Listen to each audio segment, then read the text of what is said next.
جہانگیر ترین کے اوپر اب کیا پریشرز ہیں یا کون سے وہ انکوائریز فیس کر رہے ہیں یا نیب کا اس کو ڈر ہو گیا اچانک سے یا کوئی اور ان کے ٹرانزیکشنز ہو جن کا ان کو دکھایا گیا کہ بھئی یہ بھی اب ہم سامنے لیں گے, اس کے اوپر بھی کیس کھول دیں گے, تو اس لیے انہوں نے بھی بول دیا کہ نہیں عمران خان کا میں گھر کا خرچہ نہیں اٹھاتا تھا.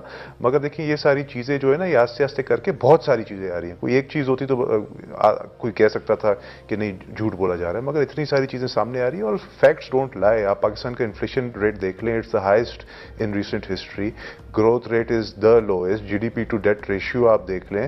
تو by all means we are bankrupt, اور پاکستان کو سب سے بڑا جو تھریٹ ہے وہ اسی چیز کا ہے کہ ہم اپنی ادائیگیاں نہیں کر سکتے, ہم اپنے ہیومن کیپٹل کے اوپر خرچ نہیں کر سکتے, ہیومن ڈیولپمنٹ کے اوپر خرچ نہیں کر سکتے.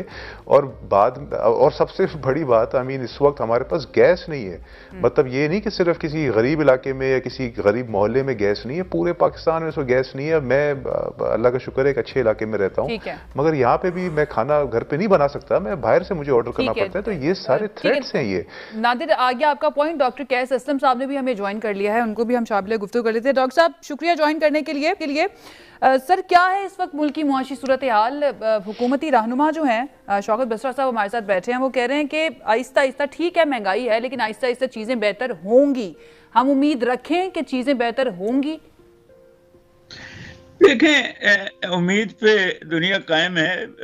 امید کوئی اس پہ پیسہ تو خرچ نہیں ہوتا, رکھنی چاہیے اور پازیٹیو رہنا چاہیے. But at the same time سوال یہ ہے, آپ نے ابھی کسی اور کی باتیں بھی سنی ہیں ہمارے کلیگ کی جو بڑی پرٹیننٹ تھیں.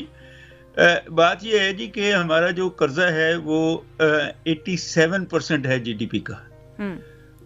ابھی اگر ہمیں پرابلم نہ ہوتا تو ہمیں سعودی عرب سے 3 بلین پارک نہ کرنے پڑتے. آج سے کچھ مہینے پہلے ہمارے جو ریزروز تھے وہ 27 بلین پہ چلے گئے تھے, خود گورنمنٹ کا ہی تھی. اس وقت وہ 17 بلین سے نیچے آ گئے ہیں. تو یہ سارے جو انٹرونشن کی ہے ڈالر کو نیچے لانے کی, جو نہیں ہوا, مگر ریزروز آپ کی جو ٹریڈ ڈیفیسٹ ہے وہ بڑھ رہا ہے کیونکہ آپ کے پاس ایکسپورٹیبلز نہیں ہیں سوائے لو ویلیو ایڈڈ کاٹن اور رائس, ٹیکسٹائل اور رائس کے, اور ان کو بھی آپ مراحتیں دیتے ہیں تو وہ کچھ پروڈیوس کر رہے ہیں. کنسٹرکشن انڈسٹری جو ایکسپورٹیبل نہیں ہے اس کو آپ نے بلیک منی پارک کرنے کی اجازت دی, تو اب وہ بھی رو رہے ہیں کہ چیزیں مافیا سے آپ خود کہتے ہیں کہ نہیں لڑ سک رہے. جاب کریشن یا ہوئی نہیں, کچھ کووڈ-19 نے آپ کو ریسٹرین کر دیا, مگر وہ تو ساری دنیا کو ریسٹرین کیا ہے. سو یہ اصل جو ایشوز ہیں وہ 2-4 بڑے امپورٹنٹ ہیں. وہ پہلی تو یہ ہے کہ اسٹرکچرل چینجز ہمیں یہ گورنمنٹ نے وعدہ کیا تھا وہ ہمیں نظر نہیں آ رہی. پہلی بات جو انٹرنیشنل ٹرانسپیرنسی کی رپورٹ آئی ہے جس میں پولیس کی کرپشن جو ہمیشہ سے رہی تھی مگر اس دفعہ جوڈیشری کی کرپشن, تو اگر لا اینڈ آرڈر کا سچویشن یہ ہے تو پھر وہ بہتری کیسے آئے گی؟ پھر امیر آدمی ہی لا کو اور اکنامکس کو اور پالیٹکس کو اپنی جیب میں لے جاتا رہے گا تو بہتری. ابھی آپ دیکھیں نا کہ ریگولیٹر نے 10 روپے سے زیادہ کہا کہ پیٹرول کم کر دے, گورنمنٹ نے 5 روپے کم کیا, تو اس کا مطلب ہے کہ کہیں پرابلم تو ہے. ایک چیز میں سمجھنا چاہوں گی آپ سے, گورنمنٹ سے جب ہم سوال کرتے ہیں کہ مہنگائی اتنی زیادہ کیوں بڑھ رہی ہے تو وہ یہی کہتے ہیں کہ کووڈ کی وجہ سے پوری دنیا میں مہنگائی آئی ہے, اس لیے اس کا اثر پاکستان میں بھی آیا ہے. تو اس کا ریزن کیا صرف کووڈ پر ڈال کر یا انٹرنیشنل مارکیٹ پر ڈال کر بری ذمہ ہو سکتی ہے حکومت؟ نہیں, بر ذمہ حکومت نہیں ہو سکتی, مگر یہ بات تو صحیح ہے کہ اس وقت 2 وجہ سے بہت زیادہ مہنگائی ہوئی ہے. ایک تو یہ ہے کہ ہم مہنگائی کو امپورٹ کر رہے ہیں. ہماری جو زیادہ تر چیزیں انٹرنیشنل مارکیٹ سے جب ہم خریدیں گے, وہ بے شک اناج ہو, بے شک کپاس ہو, بے شک وہ دالیں ہوں, پیٹرول ہو, خوردنی تیل ہو, مشینیں ہوں, اور پھر لگژری آئٹمز ہوں, تو اور ڈالر بڑھتا جا رہا ہو, تو نیچرلی اس کا امپیکٹ روپوں میں تو نہیں آئے گا. فکسڈ انکم والے مارے جائیں گے. روپوں میں آپ کو ملتی ہے سیلری اور ڈالرز میں آپ کو پرائسز آئیں گی, تو یہ فرق آئے گا. امیروں کو شاید فرق اس لیے نہیں پڑتا کہ وہ یہاں سے پیسہ بھی بنا رہے ہیں اور شاید ان کے پاس کشن بھی ہوگا، مگر باقی قوم جو ہے اب تو مڈل کلاس بہت تنگ ہے۔ دوسری بات جو ہے وہ یہ ہے کہ آپ کی اپنی جو انیفیشنسیز ہیں، آپ جو ٹیکس انڈائریکٹ ٹیکس بڑھائے جا رہے ہیں، اس نے مہنگائی کو کرنا ہے پرابلم۔ آپ کے جو انسپیکٹرز ہیں انہوں نے آگے رساگیر رکھے ہوئے ہیں، اور یہ سب گورنمنٹس نے کیا تھا، جو رشوت لے لیتے ہیں اور پاس آن کر دیتے ہیں ریگولیٹرز کو، اور ان کو جنہوں نے یہ کم کرنی ہے مہنگائی، تو نیچرلی نہ صرف مہنگائی کم نہیں ہو رہی، اس کے ساتھ ملاوٹ بھی آ رہی ہے۔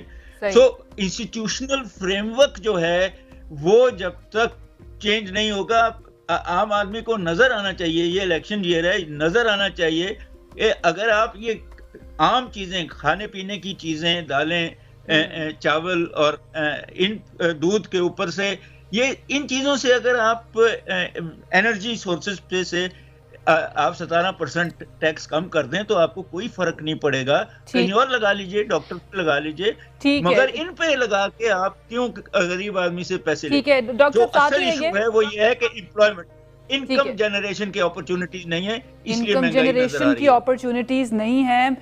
صدیق الفاروق صاحب، مہنگائی بہت زیادہ ہے، ہر شخص پریشان ہے، اور اب منی بجٹ بھی آنے والا ہے۔ کل علی پرویز ونک صاحب ہمارے ساتھ موجود تھے، میں نے ان سے پوچھا کہ کیا ان کی اسٹریٹجی ہوگی پارلیمنٹ کے اندر اس منی بجٹ کو پاس ہونے سے روکنے کے لیے، تو کوئی خاطر خواہ ان کے پاس جواب نہیں تھا، کوئی حکمت عملی انہوں نے نہیں بتائی کہ کیا ہوگی۔ آپ ہی بتا دیجئے کیسے روکیں گے گورنمنٹ کو یہ منی بجٹ پاس کروانے سے؟